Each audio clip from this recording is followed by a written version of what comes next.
এবার আরেকটা নদী দেখাই, কোপাই নদী।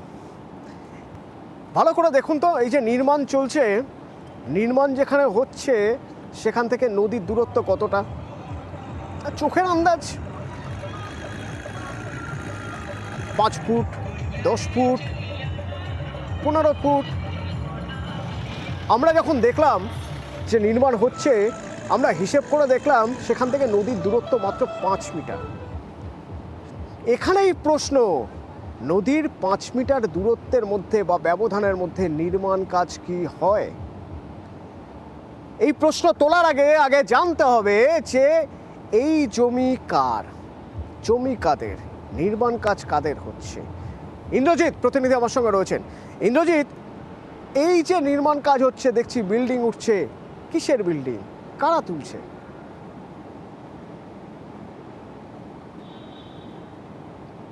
দেখো, একদমই যেটা বলে রাখবো অতনু, কবিগুরু রবীন্দ্রনাথ ঠাকুর যেখানে কোপাই নদীর কথা তার লেখনীতে বারবার কথা বলেছেন, সেই কোপাই নদী একদম কিন্তু দখল হয়ে যাচ্ছে। কোথায় দখল হচ্ছে? একদম কোপাই নদীর মধ্যেই কিন্তু কনস্ট্রাকশন তোলা হচ্ছে। যারা কনস্ট্রাকশন তুলছে তারা বলছে এটা ব্যক্তিগত সম্পত্তি, অতএব এখানে কনস্ট্রাকশন করা যেতে পারে, এমনটাই মন্তব্য করছে কিন্তু জেলা প্রশাসনও। অর্থাৎ আমরা বোলপুরে যিনি মহকুমা শাসক অয়ন নাথের সঙ্গে যখন কথা বলেছিলাম, তখন আর ফোনও নিয়েছিলাম, তিনি তখন কিন্তু সরাসরি বলেছেন যে এটা একটি রায়ত্ব সম্পত্তি, অর্থাৎ এখানে কিন্তু বুঝতে চাইছি ইন্দ্রজিৎ, আমি একটু বুঝতে চাইছি, সেটা হলো নদী এখানে ছিল, কোপাই এখানে ছিল, কোপাই সরে গেল, চর জেগে উঠলো, এই যে জায়গাটা নদীতে ছিল আগে, সেখান থেকে চর জেগে উঠলো, এটা কারো ব্যক্তিগত জমি হয় কিভাবে?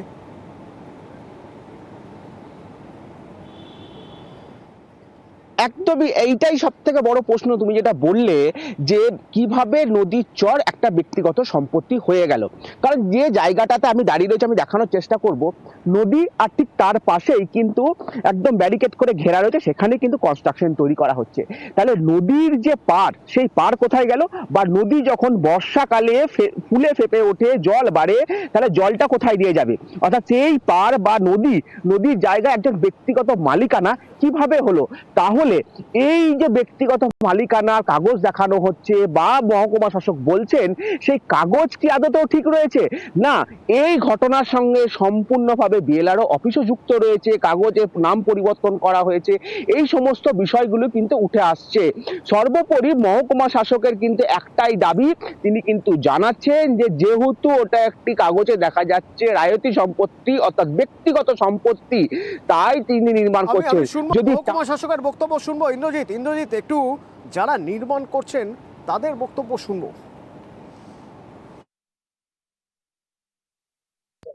এটা হচ্ছে মন্দিরটা হতে দেখছি ওখানে একটা এলাকা বড় মন্দিরটা, এইখানে মানে মন্দির করা হঠাৎ করে কেন, উদ্দেশ্য কি? ওনার নিজের ব্যক্তিগত জায়গার উপর করছে। নদী যে কোনো ব্যক্তি XYZ যে কোনো লোকের জায়গার উপরে নদী বয়ে যায়, এটা তো আমি শুনেছি। তা সেই জন্য নদীটা ছিল ওইদিকে, নদীটা এইদিকে চলে এসছে। এবারে চলে এসছে এনাদের যে জায়গা, গ্রামের লোকেদের জায়গাগুলো তো গ্রামের লোকেদের ছিল, সেই জায়গাগুলো কিন্তু এনাদের 1.5 বিঘে জায়গা নদী অলরেডি চলে গেছে, সেটা নদী হয়ে গেছে। এবারে আমার বক্তব্য, তোদের বক্তব্য হচ্ছে, তোদের ধর 1 বিঘে জায়গা, যে কোনো একটা ভাইয়ের মধ্যে তোদের মধ্যে 1-1.5 বিঘে জায়গার মতো বাড়ি করবি, কেন জায়গা করবিস? জায়গা করবি, এবারে সেখানে 5 কাঠা জায়গা যদি নদী হয়ে যায়, বাদ বাকি জায়গাটা তোদের কি ভোগ করবি না? জেলা সভাধিপতি কাজল শেখ বলছেন ফুটেজ দেখব, যদি এ ঘটনা সত্যি হয় যেখানে যেখানে জানাবেন, ব্যবস্থা নেবেন। আপনাদের মাধ্যম দিয়ে আমি জানতে পারলাম, আপনার কাছ থেকে ভিডিও ফুটেজটাও নেব এবং সরজমিনে তদন্তও করব।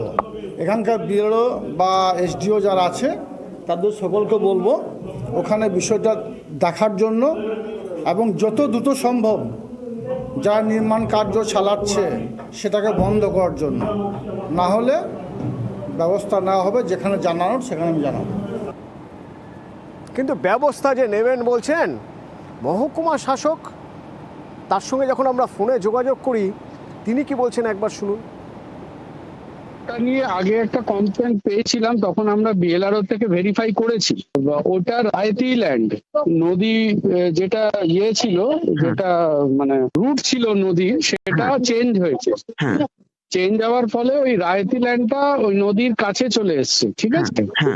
এবার ও কিন্তু যেটা কনস্ট্রাকশন করছে, আমি যেটা কমপ্লেন পেয়েছিলাম ভেরিফাই করার পরে হ্যাঁ। দেখা গেছে ওটা রায়তি ল্যান্ডেই করছে।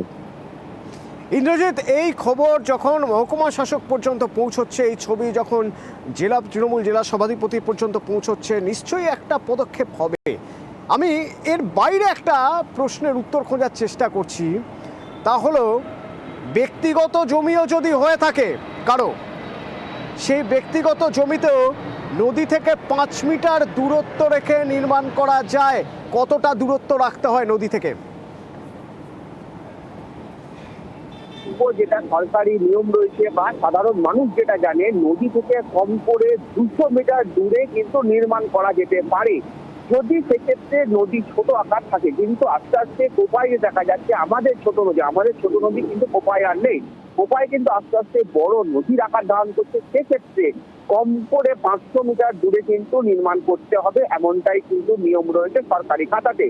যদিও সেই নিয়মকে বুড়ো আঙুল দেখিয়ে 500 মিটারকে 5 মিটার করে দিয়েছে যে রিয়েল এস্টেট সংস্থারা রয়েছে তারা, কিন্তু সেখানে নির্মাণ কার্য চলছে। ইতিমধ্যে 38টি পিলার তৈরি করে ফেলা হয়েছে এবং সেই পিলার দিয়েই তৈরি করা হবে বলা হচ্ছে মন্দির। কিন্তু এই মন্দিরের আড়ালে আদতে কি তৈরি হবে সেটাই কিন্তু এখন সব থেকে বড় প্রশ্নের জায়গা রয়েছে।